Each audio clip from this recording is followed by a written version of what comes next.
ce matin, je voudrais dire merci à Dieu pour la grâce qu'on m'a accordée. Déjà, depuis toute jeune, on m'appelle. Attendez, vous êtes là, volume, venez ici. Est-ce qu'on peut acclamer le Seigneur? C'est pas facile, hein? On a dit, tu peux faire tout volume que tu peux là, pour faire. Déjà, depuis toute jeune, on m'avait envoyé voir un gynéco qui m'avait dit à mes parents que vraiment, c'est pas super plus un enfant. Et donc, du côté de mon papa, mes soeurs me disaient, elle m'appelait la stérile. Donc moi j'acceptais cela puisque je n'étais pas en Jésus. Et donc mes soeurs, du côté de maman, mes soeurs me disaient, bon, comme tu n'es pas ton enfant, on va faire pour que tu puisses garder quand tu vas travailler. Toi tu vas partir à l'école. Je dis ok. Donc c'est comme ça, tout le temps quand je prie, je dis, ah c'est tout mon travail, tout mon travail. Mais attends, quand je vais travailler là, qui va payer mon argent? Quand j'étais là comme ça, mon ami m'a dit, quand tu vas à l'église, on prie pour celles qui n'ont pas, qui ont des problèmes d'enfantement, bah, ils vont prier pour toi. Et donc c'est comme ça, quand le missionnaire vient, venez pour qu'on prie pour vous, qui avez des problèmes de ventre, on va prier pour vous. Et donc à chaque fois je venais, moi c'est le travail que je voyais. Et donc dans le mois de novembre, décembre, je me sentais malade, ça n'allait pas chez moi. Bon, je me disais que c'était un palu, je faisais tous les traitements, mais j'étais toujours malade, ça n'allait pas. Donc mon ami m'a dit, si tu ne pensais pas moi, pas ton enfant, que je suis enceinte. Quand la cellule est enceinte. Faut parler. Et donc, lui-même, il a acheté des tests que je revisais. À chaque fois que je fais un test de grossesse, c'est toujours un trait. Je pleure. Il dit non, moi, il n'y a pas de test. Il faut faire. Je fais le test, je laisse comme ça. Après, je vais regarder, je vais dire quoi. Oh, j'ai dit, est-ce qu'on peut se tenir debout d'abord? On se tient debout d'abord.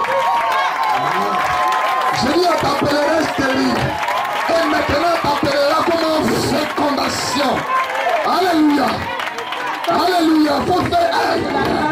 Non, t'as dit doucement. Faut pas te presser comme ça. Asseyez-vous. Donc, elle est dans sa jeunesse, elle l'appelait stérile. Elle-même, quand elle dit notre enseignante, elle ne croit même pas même. Mais aujourd'hui, elle a vu de près. Donc, c'est elle là. C'est elle là. Gloire à Dieu. Est-ce qu'on peut quoi que le Seigneur des Seigneurs? Voilà, que le Seigneur vous bénisse.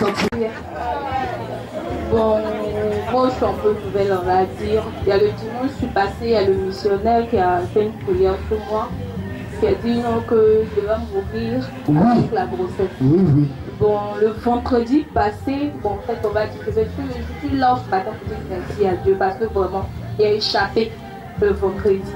En fait, le vendredi, mon mari est au travail, il a dit que si il est à ma corrige, il m'a dit le voisin, on passe un peu de temps pour rentrer à la maison. Il m'a dit, ok, donc les produits du boulot, il m'a dit, je suis là, tu peux venir. Ok, je finis de me laver, je suis habillée. Donc je descendais les marches, en fait. D'habitude, je descends les marches. Tranquillement, oui. Donc je descendais les marches, c'est pas, tout est devenu flou, donc j'ai frappé une marche, puis je suis descendue sur mes fesses. Doucement. Donc quand je suis descendue sur mes fesses, en fait, je ne pouvais pas dire directement à mon mari que je suis tombée. Laissée là. Donc quand je suis arrivée, il a regardé mon visage, il m'a demandé, tu as quoi? Il a dit non, il n'y a rien, que c'est la tête qui m'a attrapée. Il dit, tu as quoi? Mais je ne peux pas lui dire. Je ne peux pas lui dire. Et ça, je ne sais pas comment il a dit ça. Non, il m'a demandé une fois encore, tu as quoi? Il dit non, que je suis tombée dans les marches. Tu as fait comment? Il dit non, j'ai glissé. Ah, tu prends les marches à d'habitude, tu tombes. Tous les jours là. Aujourd'hui, attends, tu es tombé. Si il te dit qu'il faut rester à la maison, il dit, reste pas. Il dit, je reste pas là. Donc, je n'ai pas considéré que le jour où j'allais avoir mal. Oui. Mais le lendemain, samedi, ça n'allait pas. Et c'est vraiment, je suis couchée. Et moi, quand je suis partie me laver, pour toutes les femmes, elles savent ce que je veux dire. Oui. Quand je mets la main, tu vois vraiment. Je ne pensais même pas que l'enfant allait. Je ne pensais pas que j'allais garder ma grossesse. Mais je ne peux pas dire à mon mari que je vais là où ça est là. La grossesse va descendre. Je ne peux pas. J'ai mal, je lui dis j'ai mal, mais je ne peux pas lui dire pourquoi j'ai mal. Et quand je touchais la tête même de l'enfant. Je touchais carrément la tête de l'enfant. Et la seule prière, il m'a dit non, que je viens, je vais à la pharmacie. J'ai dit ok, il n'y a pas de problème. Donc je me suis levée, je me suis assise. Il dit je ne veux pas même te trouver, tu es levé. J'ai dit ok. Donc dès qu'il est sorti de la chambre, je me suis assise sur le lit. J'ai dit c'est ma 8e grossesse. Pour mon âge, c'est ma 8e grossesse. Et grâce, si tu as permis à Sarah, malgré son âge, d'avoir un enfant, c'est pas moi une petite fille comme ça, je ne veux pas enfanter. te plaît, dégage. Je ne vais pas te l'arrêter cette fois-ci. Mon enfant, ils m'ont dit à l'église que je vais l'attraper. Oui. Il va naître. Oui. Donc, l'enfant là où il est, là, il n'a pas remonté. Il n'a qu'à remonter. Il n'a qu'à remonter. C'est même pas le moment. Mon mari veut, moi-même je veux. Il n'a qu'à remonter.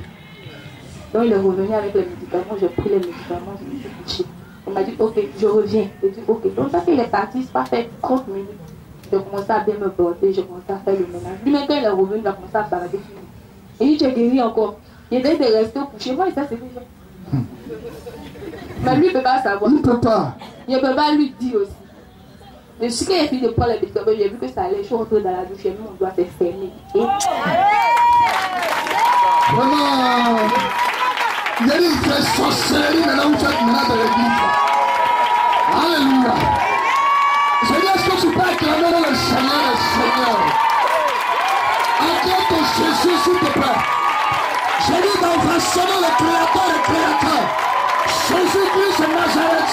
La Bible dit, il est le Messie. Alléluia. C'était un peu ça. Matin, il m'a dit, non, viens faire ton témoignage. Il dit, bébé, il est remonté. Ça rentre de quoi? Laisse-toi, tu vas pas. Et il dit, c'est Dieu qui est au-devant de tout. Avec Dieu, rien n'est impossible. Il suffit d'avoir la foi sur lui. Quand tu crois ce que tu veux, tu peux avoir. Tu peux même déplacer la montagne. On a adoré certaines choses. Il est fait jusqu'à 0.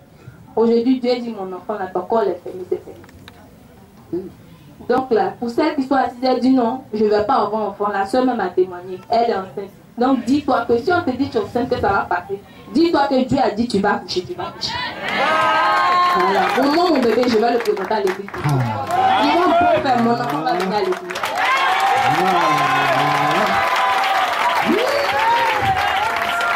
Gloire à Dieu. Gloire à Dieu. Je dis, elle parle avec foi, elle parle avec couteau. Non. La foi est une ferme assurance. Merci. Et Dieu te bénisse.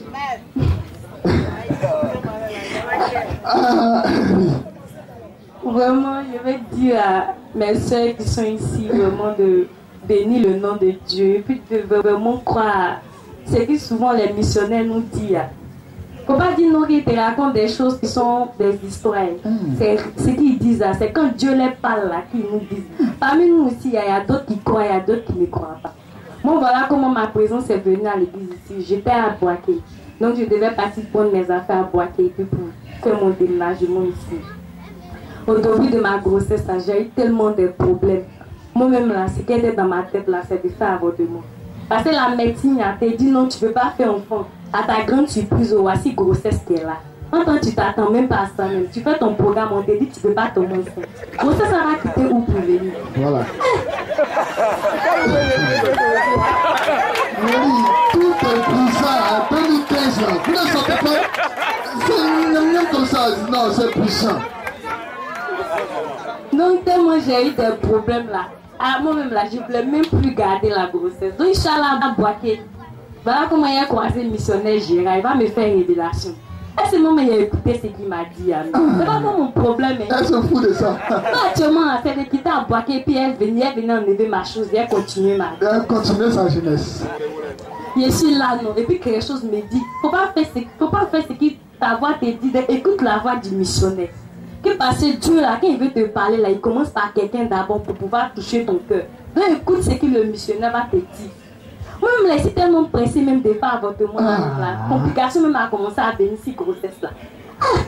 Il ne comprend pas, il est mal à l'hôpital. On dit non, on ne voit pas la vibration du bébé. Que voici le cœur du bébé qui bat, mais le bébé là, il ne vit pas normalement comme les autres bébés.